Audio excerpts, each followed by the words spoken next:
ꯑꯩ ꯉꯁꯤꯗꯤ ꯃꯇꯝ ꯀꯨꯏꯔꯕꯩ ꯃꯇꯨꯡꯗ ꯑꯃꯨꯛ ꯆꯥꯕꯒꯤ ꯚꯤꯗꯤꯑꯣ ꯑꯃꯨꯛ ꯅꯝꯖꯔꯛꯀꯦ ꯑꯩꯁꯦ ꯍꯧꯖꯤꯛ ꯀꯩꯅꯣꯗ ꯂꯩ ꯁꯤꯒꯤ ꯃꯤꯅꯨ ꯊꯣꯡꯒꯤꯗ ꯂꯩꯌꯦꯕꯀꯣ ꯑꯩꯅ ꯍꯥꯟꯅ ꯅꯝꯖꯈꯤꯕ ꯁꯥꯒꯔ ꯍꯣꯇꯦꯜ ꯑꯃ ꯂꯩꯈꯤꯕꯗꯣ ꯑꯗꯨꯒꯤ ꯑꯗꯨꯝ ꯄꯔꯦꯡꯗꯨꯗꯅꯦ ꯁꯤꯒꯤꯁꯤꯅ ꯃꯅꯤꯡꯗ ꯑꯩꯈꯣꯏꯒꯤ ꯏꯜꯂꯒ ꯇꯧꯕꯤ ꯑꯃ ꯆꯥꯅꯅꯕ ꯇꯧꯕꯗꯨꯅꯦꯕ ꯃꯁꯤ ꯀꯦꯀ꯭ꯔꯨ ꯐꯥꯁ ꯐꯨꯗ ꯑꯅ ꯍꯥꯏꯔꯤꯁꯦ ꯁꯤꯒꯤ ꯖꯒꯥꯁꯤ ꯌꯥꯝꯅ ꯃꯥꯁꯦ ꯍꯥꯎꯁꯨ ꯌꯥꯝ ꯍꯥꯎꯋꯦ ꯑꯗꯨꯒ ꯌꯥꯝꯅꯁꯨ ꯍꯣꯡꯉꯦ ꯑꯗꯣ ꯑꯩ ꯁꯤꯒꯤꯁꯦ ꯑꯩ ꯍꯥꯟꯅꯁꯨ ꯆꯥꯈ꯭ꯔꯦꯕꯀꯣ ꯑꯗꯣ ꯃꯌꯥꯝꯅꯁꯨ ꯎꯍꯟꯅꯤꯡꯗꯅ ꯑꯩꯁꯨ ꯍꯥꯏꯐꯦꯠ ꯅꯝꯖꯔꯛꯄꯅꯦ ꯑꯗꯣ ꯃꯌꯥꯝ ꯁꯤꯗꯁꯨ ꯑꯗꯨꯝ ꯂꯥꯛꯑꯒ ꯇ꯭ꯔꯥꯏ ꯇꯧꯕꯤꯌꯨ ꯂꯥꯛꯑꯣ ꯌꯥꯝꯅ ꯑꯗꯨꯝ ꯍꯥꯎꯋꯦ ꯌꯥꯝꯅꯁꯨ ꯍꯣꯡꯉꯦ ꯃꯣꯃꯣꯁꯨ ꯂꯨꯄꯥ 30 ꯈꯛꯇꯪ ꯄꯤꯌꯨ ꯍꯥꯏꯁꯦ ꯑꯗꯨꯒ ꯆꯤꯀꯟ ꯅꯨꯗꯜꯁꯀꯥꯁꯦ ꯂꯨꯄꯥ 60 ꯈꯛꯇꯪꯒ ꯄꯤꯌꯦꯕꯀꯣ ꯑꯗꯒꯤ ꯆꯤꯀꯟ ꯆꯤꯂꯤ 70 ꯔꯨꯄꯤꯁ ꯈꯛꯇꯪꯒ ꯄꯤꯌꯦ ꯑꯗꯨꯅ ꯑꯗꯒꯤ ꯀ꯭ꯋꯥꯟꯇꯤꯇꯤꯁꯨ ꯑꯗꯨꯝ ꯐꯖꯅ ꯌꯥꯝꯃꯦ ꯑꯗꯣ ꯍꯥꯎꯕꯒꯤ ꯍꯥꯏꯔꯒꯗꯤ ꯁꯤꯒꯤꯁꯤꯅ ꯑꯩ ꯉꯁꯤꯐꯥꯎꯗ ꯑꯗꯨꯝ ꯁ꯭ꯇ꯭ꯔꯤꯠ ꯐꯨꯗꯇꯗꯤ ꯐꯖꯅ ꯍꯥꯎꯔꯦꯅ ꯂꯧꯋꯦ ꯃꯣꯃꯣꯗꯤ ꯈꯤꯇꯪ ꯋꯥꯠꯂꯦꯀꯣ ꯑꯗꯨꯒ ꯑꯇꯩ ꯆꯤꯀꯟ ꯆꯧꯒ ꯃꯣꯏꯒꯤ ꯆꯤꯂꯤ ꯆꯤꯀꯟꯒ ꯑꯗꯨꯗꯤ ꯐꯖꯅ ꯍꯥꯎꯔꯦ ꯌꯦꯡꯕꯤꯌꯨ लाओने ऐसी मैं इसमें काप्चर रखे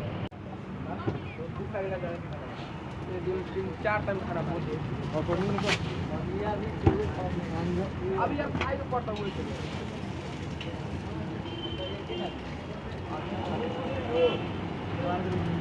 मारम हो गो रे चार गो अरे मार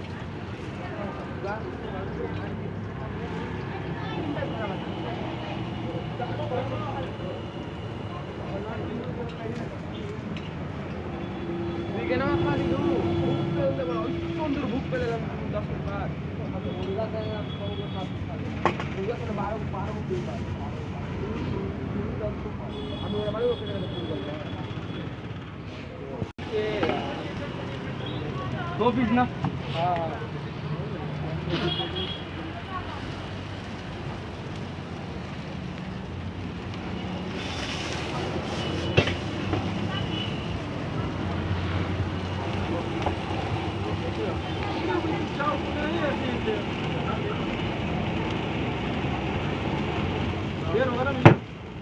थोड़ा टाइम लगेगा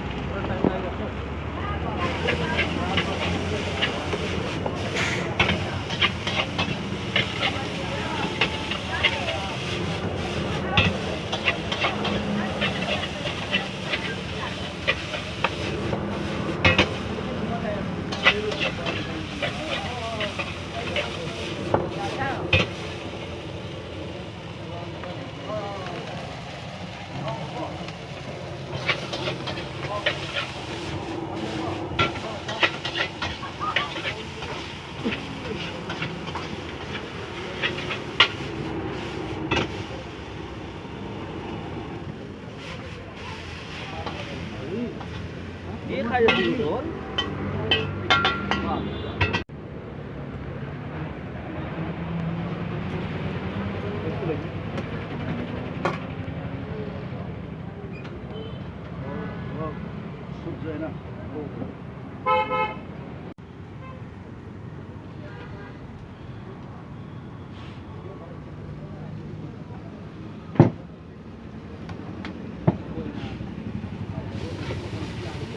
Cái lồng nữa mấy lần cái gì ạ? Kekru bila. Cái đi villa ba? Kekru bila. Cái lồng đâu ạ? Cái đó. Ay jiri đây. Jiri da kya? Oh. Işte क्या कोई रखा? हाँ. 2 साल हो गए. 2 साल हो गया? Oh.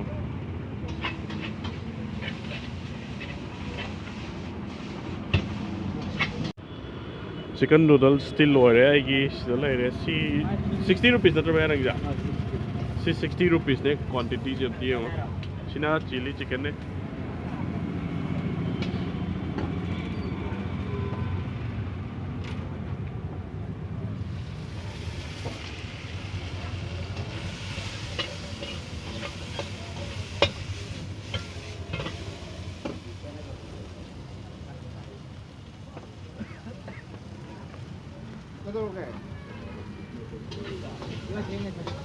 हाँ थोक लोरबने माइसे साहनब खतने मान तौद सिना 70 rupees नत्रा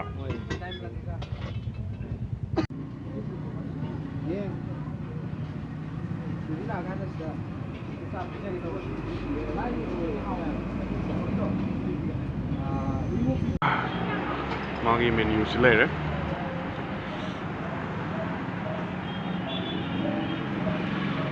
sweet chicken macaroni ko rupees 60 ngai na jiglo budo chi rupees 70 chicken chili ka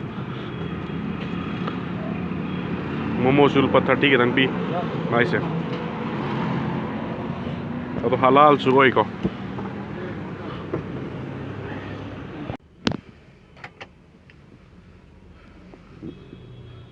ado ai chawal lore hojiki chicken keno do chicken chowga chili chicken ga do ado lupa 60 ka dang pi chicken chow duna adu ko chicken chili do 70 rupees ne ko ado mi amana chaw ngam de ko ai ta sin hojiki ai ama ai hojik loru bu do amana chaw ngam de smurok sagale aduga mi ani guma chamin na ga di ya mai do quantity ji am ya mai lupa 60 ka tang su oi aduga quantity ji am ya hau jam hau aduga chili chicken du kitang spicy kitang oiraga koi restaurant atang daga thokpa magi taste adu phasana thokpa ngam be mai je adu ma je jiri bam dei ne hai non manipuri ne maiti lon si kabu kabu du ngange aduga masi da chahi ani mu shure hai ma si thok to rei je adu magi street food se mi dum sum ka ni nung dang wai ram silak pa je si da mi phasana dum chille mai je adu mayam se dum la dum chabi be ai